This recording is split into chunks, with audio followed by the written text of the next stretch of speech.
by the end of the next decade, the first human feet will likely touch down on the dusty red soil of Mars.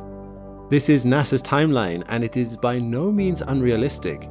And while that first visit might be similar to a stop by in line with the moon landing, some scientists are claiming permanent human colonies could be set up on Mars as early as 2050. That means it could be you, alive today and watching this video, who is the one who sets out to tame that new frontier. You'd need to get into a space program pretty sharply if you're not in one already, but it is possible that you'll one day look out of a little bay window and watch as our pale blue dot vanishes into distant space. But as you turn your gaze to your new home, what conditions can you expect to find on Mars? What challenges face any would-be Martian colonizer? What deadly weather will you encounter? What will the red planet throw at you? For, unlike our home planet, Mars is a dead world, and anyone hoping to set foot there will need to overcome its daunting challenges with technology that is at the very cutting edge. I'm Jon McColgan and you're watching Astrum. Join me and a very special guest today in this supercut on the environment of Mars, as we explain both the hostile conditions and exactly what NASA is developing to help future Martians like you to tame those arid, rusted wastelands. And stick around till the end of the video for a very special announcement. You don't want to miss it. Obviously, to colonize Mars, you first have to get there. The trip itself to Mars would take about 3 months with the most optimal launch conditions. This doesn't seem too excessive. It's like a long voyage on a cruise ship. But you have to consider that you would spend at least 3 months outside the safety of Earth's magnetic field. Out here, you are exposed to the solar wind and cosmic radiation. Prolonged exposure to this kind of radiation can cause astronauts to develop cancer and even symptoms of Alzheimer's before they reach Mars. Fortunately, there are some thoughts about how to protect against this. The astronauts could be shielded using materials in the ship's construction that are rich in hydrogen. In fact, the cabin could be surrounded by a water tank in the walls, water being rich in hydrogen. Another option is to create a magnetic field around the spacecraft, but this requires generating a huge amount of energy from a reactor small enough to fit on the ship, something we don't have the technology to do safely just yet. Once there, for an alien planet, Mars is not as foreign as you might think. Earth and Mars share a lot of similarities, one being the length of day. The solar day on Mars is only slightly longer than it is on Earth, 24 hours, 39 minutes and 35 seconds. Its year is slightly longer than ours, 1.88 Earth years, or 1 year, 320 days and 80.2 hours. But that's to be expected for a planet that's further from the Sun and so has a larger orbit. Of all the planets in the solar system, the seasons of Mars are the most Earth-like due to the similar tilts of the two planets' rotational axes, 23.5 degrees on Earth and 25 degrees on Mars. So, what does that imply? It means Mars has summers and winters just like Earth does. These temperatures in the different seasons can vary quite a lot, and different locations can widen the range even further. Temperatures can be as low as minus 143 degrees Celsius at the polar winter caps, to as high as 35 degrees Celsius in the equatorial summer. It has polar caps just like we do. During each pole's winter, the pole lies in continuous darkness just like on Earth. However, unlike on Earth, the temperature gets so cold that the atmosphere there freezes into slabs of CO2 ice, which collects on the surface of the permanent polar caps there. These caps themselves are not primarily made of CO2, but instead are made up mostly of water ice. The ice at the poles waxes and wanes. In this short video, you can actually see the differences of the size of the polar cap, from the cap's winter to the cap's summer. One thing I love about Mars are these strange spiral patterns in the ice. Both of the poles show signs of these beautiful spirals, which scientists believe are a result of the Coriolis effect. The CO2 at the poles does not remain there forever. As the CO2 ice on the poles sublimates, it has a knock-on effect on another aspect of the planet, its winds. Sublimation of dry ice can create enormous wind speeds, which causes one of the most unique and terrifying aspects of Martian weather, its dust storms. If you peered across the rusted Martian surface through photos, you would be forgiven for thinking that Mars is a place of stillness. Flat, dusty landscapes seem to stretch out in all directions, with nothing but scatterings of rock and the faint whistling of the wind to keep at bay the almost oppressive solitude. But stay a while on this red world, and you would soon see a towering wall of dust and sand brewing on the horizon. You might think to yourself that this dust storm is similar to those we see on Earth, and have no idea that this storm is about to grow so large its thick dust will swallow up not just a region, not just a continent, but the entire planet. This all-enveloping superstorm arises on Mars usually every 3 Martian years, or about 5.5 Earth years. Its choking dust will blot out light for weeks, even months, and represents a huge challenge to the continued functionality of any technology that we put up there. If humans ever want to settle down on the red planet, it will be a hurdle we have to overcome. Which is a problem, as there is much about the origins of these storms that we still don't know. Mars didn't used to have to deal with planet-sized dust storms. Although Mars is now a barren, arid planet, it once had a thick atmosphere that was warm enough to support the existence of running water. However, over the course of the billions of years of Mars's existence, Mars dried out, and its atmosphere bled away until atmospheric volume was at less than 1% of what we have here on Earth. Those dust storms didn't just start happening because Mars became dry though. Although we don't understand everything about such storms' origins, we assume that a key component is Mars's temperature. With less atmosphere, in spite of Mars's high CO2 levels, Mars became far worse at retaining heat. When the surface starts to cool, there is no air to catch the escaping warmth. It is at the point where, if you were to stand on the planet's equator during its warmest time of the day, your feet might feel 23 degrees Celsius, while at your head, it would be 0 degrees Celsius. As mentioned earlier, this means between day and night, Mars has some intense temperature swings. Temperature differences can cause winds to form, which can bring different weather systems across the planet. However, Mars's arid weather is no longer driven by rain and water cycles, but cycles of dust. Dust plays a surprisingly crucial role on Mars, and without it, those planet-spanning storms would likely never form. The atmosphere might be too thin to capture and transport heat, but the Martian dust, now that's another story. It all begins with that Martian dust getting into the air. There are a few mechanisms that make this happen. One is dust devils, of which Mars experiences thousands every year, usually during the Martian spring and summer. Warm rays from the sun heat the ground, causing the air directly next to it to rise, and cool air from the atmosphere to be drawn down to fill the vacuum.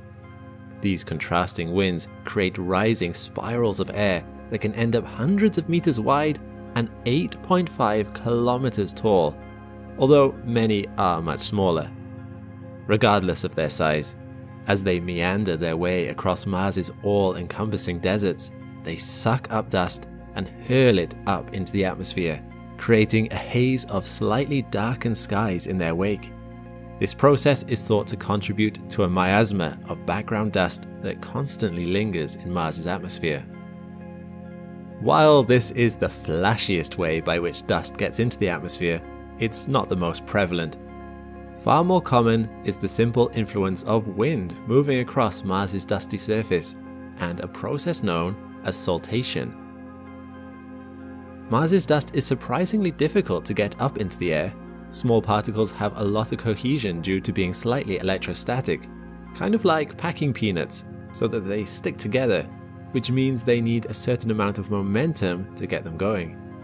Oddly enough, larger particles are actually easier for the wind to get moving as they experience less cohesion. So it's these larger sand grains that are lifted by gusts of wind and are moved for short distances. But because they are ultimately too heavy for the wind to suspend, they crash down again, and the force of these tiny impacts imparts enough momentum to overcome cohesion and get the lighter dust airborne. However, once it gets up there, Mars's lower gravity means that it's easy for dust to remain in Mars's atmosphere for a really long time, weeks or months. And this is enough to start driving the formation of storms. Because, unlike the thin air around them, particles of dust are really good at collecting heat from the sun. As the sun warms dust in the atmosphere, they act like little radiators, slowly releasing the gathered heat into the air around them where previously the warmth would have passed through the ground below. This makes the atmosphere nearby much warmer. Warm air rises, but now it begins doing so on a much larger scale than when forming the dust devils earlier. Wind has to be drawn in from the sides of the rising air mass, but this only adds more fuel to the fire. More wind means more saltation, and more dust being thrown into the atmosphere, and more opportunity for the atmosphere to warm. Eventually, this out-of-control process ramps up into a regional dust storm. The good news is that on a local scale, a dust storm on Mars is not very dangerous in and of itself. Wind speeds top out at 97 kilometers an hour, only half the speed of hurricane winds on Earth. And even this is misleading due to the thinness of the atmosphere. Even when it is traveling quickly, you wouldn't feel much. In the same way, a single person has less pushing power than a whole crowd. Despite what you might see in some science fiction stories based on Mars, dust storms are not powerful enough to push over spacecraft or break satellite dishes. But that is not to say they can't cause problems. Consider the case of NASA's Opportunity rover. On the 28th of June 2007, or 1,200 sols into the mission, Opportunity prepared itself for its descent into Victoria Crater. But just as it perched itself on top of the slope, the biggest dust storm Opportunity had seen yet rolled in, decreasing the brightness of the sun by 96%. That's not quite as bad as it sounds, as the dust also scattered some of the sunlight towards the rover too, meaning it was generating 128 watts on the darkest day compared to its usual 700 watts on a clear day. But this is bad news for a solar-powered rover. That kind of power level isn't enough to keep the rover going. In fact, anything under 150 watts means the batteries begin to run flat. So operations were cut back substantially until the storm was over, and Opportunity was commanded to only communicate back to Earth once every 3 days. If the batteries did run flat, the components on board Opportunity could be damaged due to the intense cold on the planet during the night. Typically, the motors have heaters powered by the batteries during the night to keep the motors warm. If the batteries run flat, there would be nothing to stop there being extreme temperature differences between the night and day. At the equator, anything up to 20 degrees Celsius during the day, and minus 75 degrees Celsius at its coldest at night, which would damage the sensitive components. As for the dust storm, mission controllers initially thought it would only last a week, but by the 15th of July, the storm had reached its peak. These are true color images showing a time-lapse of the storm, and as you can see, it does get very dark. Thankfully, the severity of the dust storm was not quite enough to trigger the low power fault this time, although it did get worryingly close for a while. Eventually, by the 21st of August, or Sol 1271, the storm had cleared enough so that Opportunity could start to move forward again. A lucky turn of events for Opportunity, but not all rovers on Mars are so lucky. At the end of that same year, the Spirit rover was facing serious problems. Martian storms had been increasing in recent months, leaving the solar panels heavily covered with dust, as well as blocking up to 99% of the light through the atmosphere. Survival was becoming harder, and operations were now much reduced from its peak. The aging Spirit was generating only 128 watt-hours, which is less than the 150 it requires to keep itself warm. As mentioned, if the heating fails, then the rover's components will eventually fail too. 2 small cleaning events took the energy output of the solar arrays to 372. This gave the rover enough energy to charge its batteries and begin to move again. But the flow of time is always cruel. Spirit began to experience unexplained memory gaps in April 2009, with the rover now only 4 meters away from its resting place. On Sol 1892, Spirit hit incredibly soft, dusty soil at a location named Troy, where Spirit would make its last stand. Underneath its wheels was jarosite, which is a mineral of iron sulfate. Jarosite has remarkably low cohesion, meaning that achieving enough traction to move was proving impossible. Despite efforts by the JPL back on Earth to explore techniques to escape the sand trap, no progress was made. On Sol 2155, NASA reclassified the mission as a stationary research platform. While there, our rover took measurements of the atmosphere and several more images, including its last panorama from Troy. Spirit was still able to perform soil studies and extraction tests because the functionality of its arm was still excellent. Spirit needed to have a busy research schedule to use the power it was generating to maintain good battery health. But the final winter was approaching for Spirit, and it was a bitter one. Over the next few months, the power generation continually dropped, and by Sol 2196, it was again down to the critical 150 watt-hours. Sometime on Sol 2208, it is believed Spirit suffered a low power fault. The Spirit rover went quiet for good. So, it's very bad news for any Martian rover that relies on solar power to function if a dust storm filled with slightly sticky electrostatic dust particles suddenly passes overhead. Gradually, dust deposited from such storms is enough to block sunlight from reaching a rover's solar panels, which has spelled the end of more than one mission from Earth. But the problems magnify when you start scaling such storms to larger and larger sizes. Mars does not have a perfectly circular orbit. Every year, around the Martian southern hemisphere spring and summer, the planet is at its closest to the Sun and, as a whole, is warmest. For reasons we don't fully understand, during this time of year, regional dust storms start merging into a superstorm the size of a continent. It's of course possible that several storms just happened to be forming anyway and they started to merge just by proximity. Although their regularity makes it seem like coincidence is insufficient an explanation. After all, these happen yearly, like clockwork, once the temperature gets warm enough. Those are just the continent-sized ones.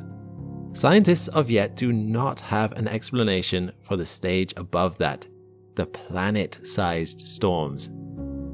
These occur once every 3 Martian years, which seems like a short enough timescale that you can rule out Milankovitch cycles as their origin. Those normally work on timescales of thousands to hundreds of thousands of years. Perhaps there is some aspect to the dust cycle that needs to restock, and it takes 3 Martian years, or around 5.5 Earth ones, to do so. We don't really know. While most dust storms on Mars last only a few days, these apex of storms can last for weeks. The impact of these storms can be profound for any human technology around the planet. Scientists can measure the availability of sunlight on Mars using aerosol optical depth, or AOD, to check how much sunlight is being absorbed or reflected by pollutants in the air. The AOD on Mars is usually around 0.5. For context, an AOD of less than 2 is needed before rovers like Opportunity or landers like InSight can charge their onboard batteries. The thick smoke caused by a wildfire on Earth that starts to turn day into night is an AOD of 7. These planet-sized dust storms hit AOD of 9 to 11. They represent a near total blockage of light. In 2018, a storm of this variety killed the Opportunity rover by swamping its solar panels and forcing it into hibernation mode. Without power running through its onboard heaters, the wildly oscillating day-night temperatures caused something critical to break in the rover, and it never woke up. These storms are a problem for other rovers too, even ones with onboard nuclear batteries like Curiosity. The clouds are thick enough to block communication to and from the surface, meaning scientists have little choice but to wait them out. But that's not all. Even satellites can be affected by these storms. The colossal amounts of warming dust in the air causes the entire atmosphere to expand, bringing some of it into the orbital paths of satellites. They have to burn precious fuel, making course corrections to ensure the atmospheric drag doesn't bring them crashing down out of the Martian sky. If you were a human hoping to settle on Mars, you'd need to find a way to overcome these issues. Solar-powered settlements would not survive such storms without another source of power, and humans don't do well at such freezing temperatures. Losing the ability to contact our satellites could also leave us isolated and vulnerable for those few weeks. People would need to have a certain degree of self-sufficiency, as if anything were to go wrong while a storm was blowing, you wouldn't be able to call for help. Still, in time, these storms prove to be their own destruction. Blocking so much light eventually means that the surface stops getting warmed enough to create the upswelling winds that lifts the dust into the air in the first place. Without more rising dust, these storms starve themselves and peter out. Do you want to know what the wind on Mars sounds like? You don't have to imagine it. In 2018, the InSight lander recorded the sound of Mars's wind using its onboard seismometer, which had not yet been deployed to the ground to detect Marsquake vibrations. This is what it sounds like, although I should note that you will probably either need a subwoofer or headphones to hear this.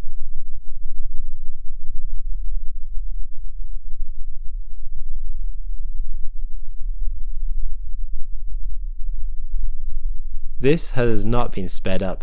These literally are the vibrations caused by Martian wind going over the solar panels of the lander. The frequency of the vibrations converted to audio. What is fascinating is that we don't just have to imagine the wind passing by InSight, as it was also able to capture footage of water ice clouds passing by overhead, visibly showing the direction of the wind. Yes, although Mars is currently a barren wasteland, there is still a tiny amount of water vapor in the atmosphere.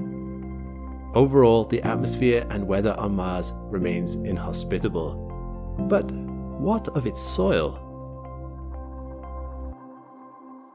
Many of us have seen The Martian, in my opinion a great film about surviving on the Martian surface. One part of the film focused on growing potatoes using Martian soil, but how practical is that in reality?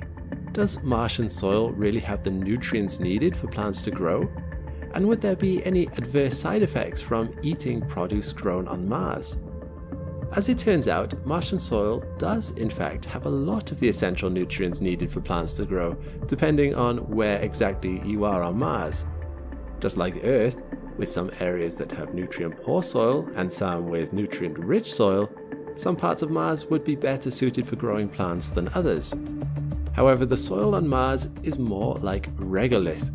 It hasn't had a history of worms, insect and plants mixed in. In 2016, researchers grew tomato, rye, radish, pea, leek, spinach, garden rocket, cress, quinoa and chives in an imitation Martian soil on Earth, producing only slightly less produce than they would have in Earth soil.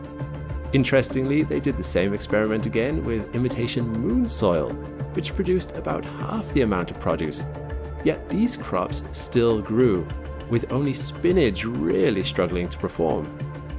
However, it should be noted that organic matter was added to the soil, in this experiment cut up grass, to fertilize the soil and fluff it up, allowing water to pass through the soil to the roots. Without that, the plants wouldn't have lasted long. Another barrier scientists would have to get through is the abundance of heavy metals, and importantly, something called calcium perchlorate in the Martian soil. Calcium perchlorate is a salt which, like heavy metals, is toxic if consumed in large quantities. This perchlorate and metals in the soil would be absorbed into the plants. Not so great for the plants anyway, but humans would then also absorb it into their system when they eat the plants. But perchlorate isn't all bad. In fact, it could help humans survive on Mars. For one thing, it sucks water out of the air, which can then be used as liquid water, which is critical for survival on Mars. It can also give off oxygen. Again, another critical checkbox for survival ticked. So in short, it seems there are two major problems to be overcome when growing plants on Mars. The first is the need for fertilizer. Going back to the film and book, The Martian, Watney overcame this problem by using feces from the toilet as fertilizer. Typically, this is dangerous as feces contains pathogens. However, if the feces have been processed to kill the pathogens, it can then safely be used as fertilizer. Once production gets underway, you could always use the compost collected from old plants and food. The second problem is the toxic perchlorates. Well, this has a simpler solution than you may think. Running water through the soil would rinse the perchlorates out, and you could then separate the water and perchlorates later so nothing is wasted. The alternative is to use perchlorate-eating bacteria, which give off oxygen as a byproduct. There is a reason why growing plants in future colonization efforts is so important. Not only does it make the colony self-sufficient, but there is also evidence that fresh foods, such as tomatoes, blueberries, and red lettuce, are a good source of antioxidants. Having fresh food like these available in space could have a positive impact on people's moods and could also provide some protection against radiation in space. So, it is possible to grow plants in Martian soil, provided you can get the fertilizer right. And adapting to Mars's unique environments is the name of the game when it comes to colonization. NASA and other space agencies are utilizing many different technologies to adapt to the specific environments on Mars. But rather than explain it all myself, why don't I hand over to our special guest from Veritasium to introduce one of those ways. Derek? Thanks, Alex. The atmosphere on Mars is really thin, so for a long time, flying there was thought to be impossible. But we've been working with NASA's Jet Propulsion Laboratory to get exclusive access to Ingenuity, the first helicopter on Mars. Ingenuity made use of super lightweight materials and 2 sets of carbon fiber blades to achieve a total of 72 groundbreaking flights over the course of her 3-year lifespan. She traveled over 17 kilometers and took some really cool shots along the way. It's a great example of how engineers adjust their tech to the environment. Thanks, Derek. Over on his channel, Veritasium, Derek has done an incredible video on the Ingenuity helicopter. This will be the first powered flight in another planet. So if you want to know more about this groundbreaking mission, you should really head over there and give it a watch. Helicopters are not the only technology they're developing at JPL for Mars exploration though. One other really cool design is something being developed in collaboration with Boston Dynamics. Exploration robots that can walk. If you've been keeping up with the sort of robots that scientists have been sending to Mars, you'll notice that they all have a fairly similar design. Spirit, Opportunity, Curiosity, Perseverance, even the Chuorong rover deployed on Mars by China are 6-wheeled rovers with large bodies, some over 2 meters tall, carrying various kinds of scientific equipment and cameras. This is because form follows function. Wheels are an easy way to help a robot to get around on a flat surface, and a large body allows for more scientific equipment to be carried. However, wheels also come with downsides, in that they limit the kinds of places these robots can explore. Remember, Spirit's mission suffered a serious setback in 2009 when it got stuck in soft sand, a trap it never escaped from. Although scientists wanted to continue using it as a stationary platform to study the area immediately around it, Getting stuck was essentially the end of the mission for Spirit, especially when it drained its batteries trying to get out. And a similar thing happened to Opportunity in 2005, although fortunately in its case Opportunity was able to escape from wheel spinning after just over a month of being stuck. However, there was also a point in the first year of Opportunity's mission where it was exploring Endurance Crater.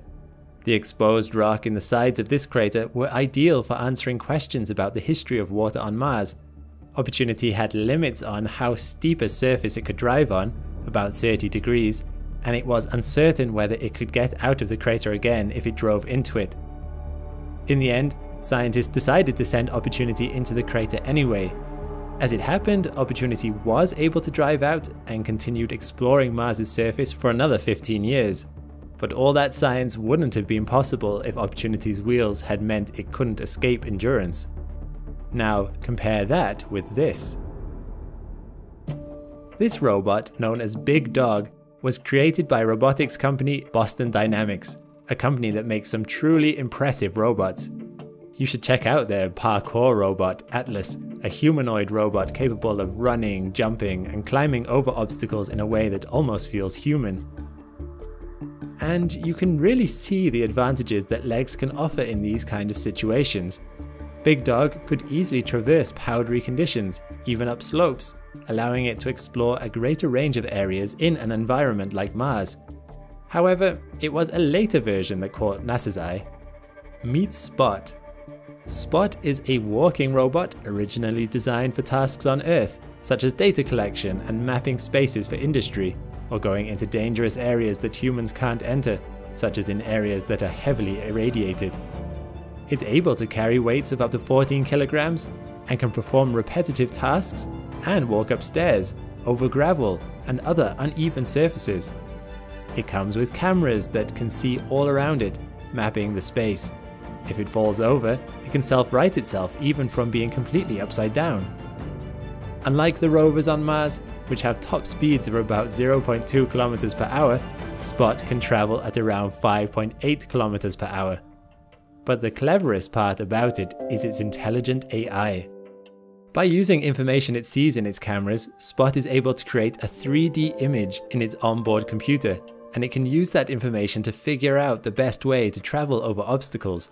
You don't necessarily control it, instead you tell it where you want to go, and it figures out for itself the best way to get there, actively avoiding obstacles if they present themselves.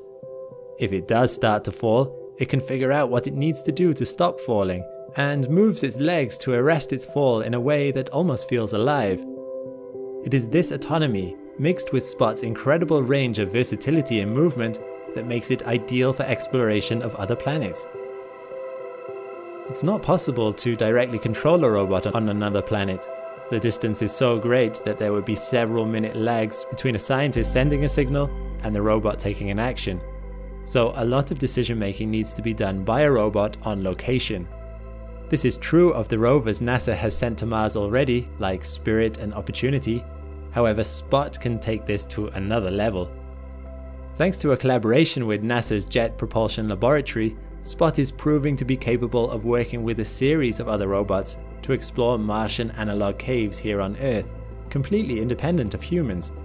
They are exploring the whole layout on their own, choosing their path, walking over obstacles.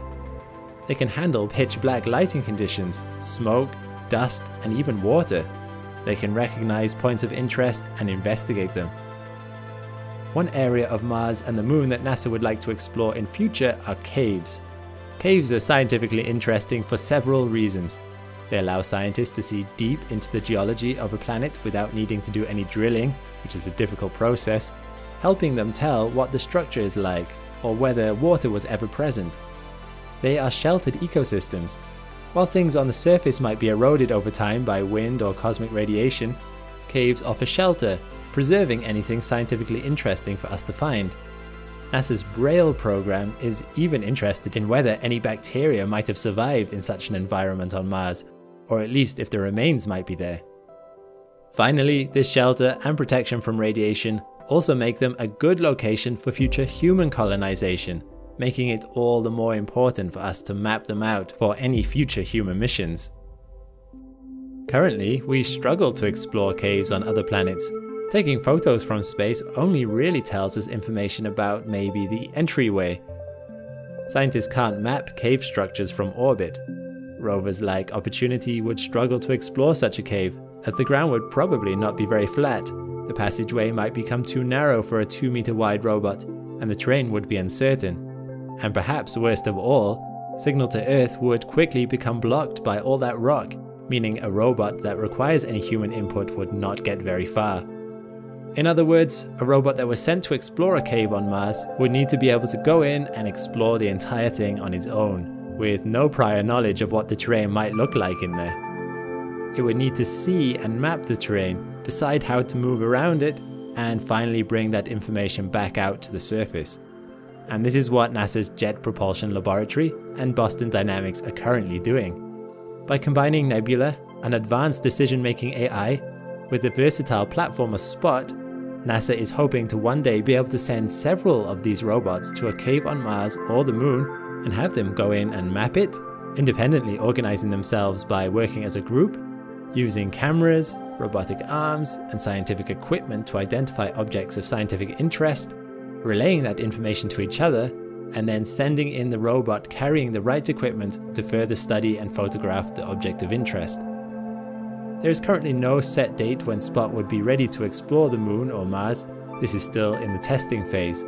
However, this technology offers a tantalizing possibility. One day, robotic dogs, or things like it, might form the backbone of exploration, or even labor and construction on Mars. Future humans on Mars would need to be self-sufficient. It's not like they would be able to call for help from home. We take it for granted that on Earth, if you phone someone on the other side of the planet, you might only get a split-second time delay. At these distances, the speed of light is incredibly fast. With astronomical distances, it's pretty slow. On Mars itself, the distance to Earth means the transmissions will be delayed by anything between 3 to 22 minutes. This is only one way, so accounting for the return transmission, the minimum delay is 6 minutes, making a normal phone conversation highly impractical. Text, audio, and video messages are possible, but Martian settlers will have to fend for themselves if they need to make any immediate decisions, for example in cases of emergencies or equipment failures, making remote operations or assistance in real time unfeasible.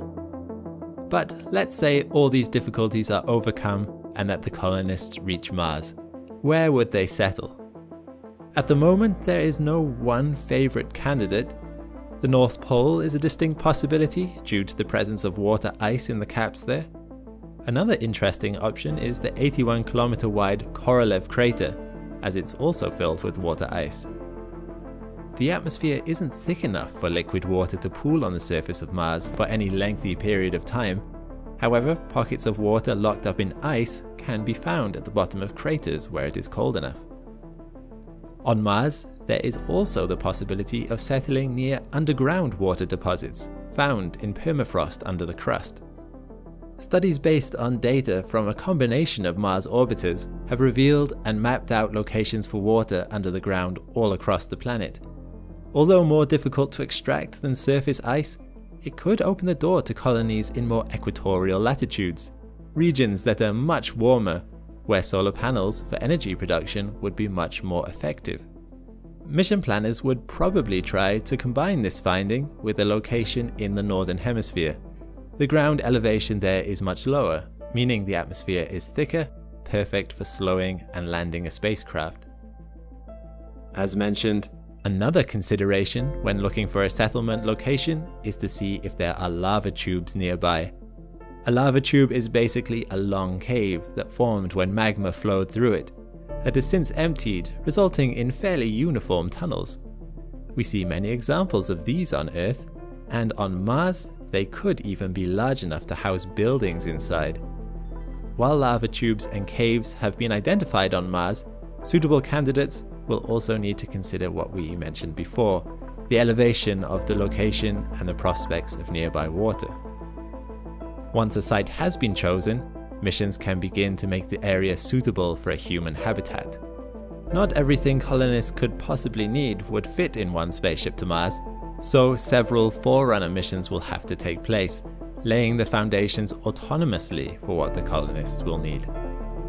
There have been several architectural competitions to find the best design for long-lasting habitats, although there is no model that is said to be definitive yet. There are a wide variety of proposals, from creating habitats using ice to habitats built with the design structure of fungi. However, the majority of the suggestions utilize the regolith found all over the surface of Mars to build a habitat using 3D printing techniques through autonomous robots. Unfortunately, robots like these don't exist yet, so they have to be developed before this idea even becomes a possibility. But basically, this concept requires excavating material from the surface, which would then be processed and mixed with water ice into something similar to concrete. The structure is then 3D printed layer by layer by the autonomous robots. Robotic assistance and artificial intelligence will be invaluable in preparing the habitat for the colonists' arrival. Doing it by hand once they are there would be an impossible task, since astronauts are confined to their suits, especially things requiring hard and prolonged manual labor. Once the 3D printed habitat is complete, it needs to support the weight of additional regolith. These habitats must efficiently protect the inhabitants from radiation, so in the final phase of many of these proposals, they recommend covering the habitat with more regolith, simply by shoveling it on top. This is because Mars does not have a magnetic field like Earth, so radiation is a big problem on the surface too. So, the more material there is between the Sun and the colonists, the better they will be protected from its harsh radiation. Once the habitats are suitably prepared for humans, the colonists can begin to arrive. Even with the help of the autonomous robots, they still have a lot to do. Connect up power, set up equipment, just generally get the site up and running. While this is going on, they probably have to reside in temporary habitats, be it their own ship that they arrived with, or maybe inflatable habitats. In any case, these habitats would not be very spacious and only provide the basics for survival. When the permanent habitats are ready, they will need to be pressurized. One method for creating breathable air is acquiring oxygen through electrolysis, and then mix it with nitrogen. Electrolysis has the added benefit of generating hydrogen, which can then be refined into hydrazine as fuel. Once generated, this pressurized environment can easily be sustained through air recycling systems, something that is already being used by the International Space Station. Another method to get oxygen is from the carbon dioxide already in the atmosphere. That's why the Perseverance rover also incorporates the MOXIE module, which is an experiment to see if this is possible. However, for these tasks, substantial energy production is needed. One obvious source of energy is solar panels. On Mars, however, solar production is only about 40% of what you would get with the same solar panels on Earth, because Mars is further away from the Sun and receives less light. So, it's a source that is helpful only half the time due to the day and night cycle, not to mention the sandstorms we talked about earlier. So, this by itself isn't reliable enough for a colony. Another option is to send a not yet invented cold nuclear reactor, which will guarantee a more stable energy source. Obviously, the best solution incorporates a hybrid of both, combined with reliable batteries to store power in the event of power outages or emergencies. The settlers would also need to consider the need to produce and purify water for consumption and other purposes. Ideally, they will be able to generate 5 liters per settler per day. This shouldn't be too much of a problem, because we know where to find water already on Mars in the form of water ice. Additionally, the colonies should also incorporate water recycling systems to minimize water waste. This technology, again, is already used effectively on the International Space Station. The production of water is as simple as extracting the ice, cooking it in an oven until it evaporates, condensing it in water, and filtering it again using ceramic and carbon filters. With these steps combined, we have all the ingredients necessary to create a habitat suitable for life, an enclosed, protected environment with a steady production of oxygen and water. With the addition of grown food, which we talked about earlier, the colony would be self-sufficient. Although it would not be an easy life, confined to a small space, stuck with the same people, often eating the same things, and with constant tasks and stress. The psychological demands would be very taxing. Even on Earth, we have some very remote and lonely places where people live, for instance scientists in Antarctica or submarine crews. These groups undergo regular psychological checks to protect their mental health, and even in these situations, people there know that they can always be sent back home. But colonists on Mars are trapped. There's no immediate turning back, if ever, so only individuals with a strong mental fortitude could persevere. In addition, there is an array of health problems associated with low gravity. The zero-gravity experiment with the Kelly twins on the ISS brought up serious health issues that include loss of muscle and bone mass, vision problems, poor fluid distribution, a loss of balance sense, spine misalignment, cardiovascular problems, and a weaker immune system. While we don't know exactly how the human body will cope in a low-gravity environment for extended periods, settlers on Mars may struggle with some of these issues too. To counteract the risks, the settlers will have to do a lot of exercise, which further lengthens their working hours.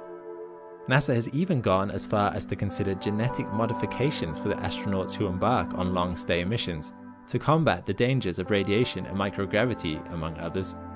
This could even be plausible with current technology, although a lot of controversy on the moral limits of such manipulation arises. Still, even with all these considerations, there's no shortage of volunteers wanting to go. Every time there's been an opportunity, agencies and companies have received a barrage of applications from hopeful candidates.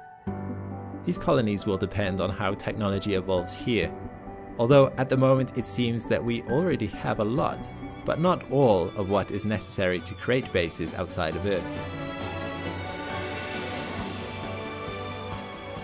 Do you think mankind will ever get a colony on Mars? With NASA's aim for the late 2030s, do you think that's reasonable? And after my travel tour of the Red Planet, how sold are you on being among those early colonizers? Have I scared you off? Or are you thrilled at the thought of rising to the challenge and carving out a foothold in the face of great odds? Remember, this could happen within our lifetimes. You or people you know could conceivably be among the first to ever live on another planet. Of course, going down in history. Against the backdrop of that, and filled with the curiosity to see what life would be like under a truly alien sky, perhaps a little part of you is tempted, which says all you need to know about humanity, given the context of that dusty, storm-covered planet that is Mars.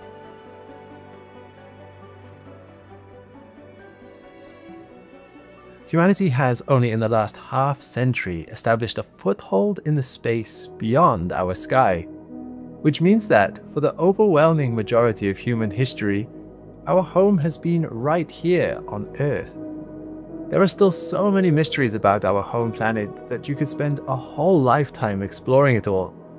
Have you ever wanted to learn more about its fiery geology, its verdant life, its mysterious seas and tumultuous skies? Do you love learning about Earth's processes, its origins, its endings, and everything that comes between?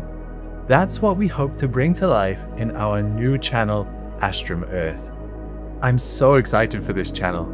Space is incredible, and as I've been making these videos, I've realized there are so many aspects of our own home planet that are incredible too. Astrum Earth will be launching top quality videos every 2 weeks about our planet, where you can get a breathtaking look at some of the most amazing sights and phenomena our Earth has on offer. But don't just believe me, the trailer is already live, so go check it out. By subscribing now to Astrum Earth, you'll help support Astrum, as well as being one of the first to see the wonders of our own planet. Thanks for watching, and thanks to our crew of Astrum Lords over at Patreon who help us make science knowledge freely available to everyone. Chasing the algorithm can be hit and miss sometimes, so your contributions help us keep making the content we love. And if you want to join the Patreon, there's never been a better time to get in on the party. Just sign up with the link in the description. When you join, you'll be able to watch the whole video ad-free, see your name in the credits, and submit questions to our team. Meanwhile, click the link to this playlist for more Astrum content. I'll see you next time.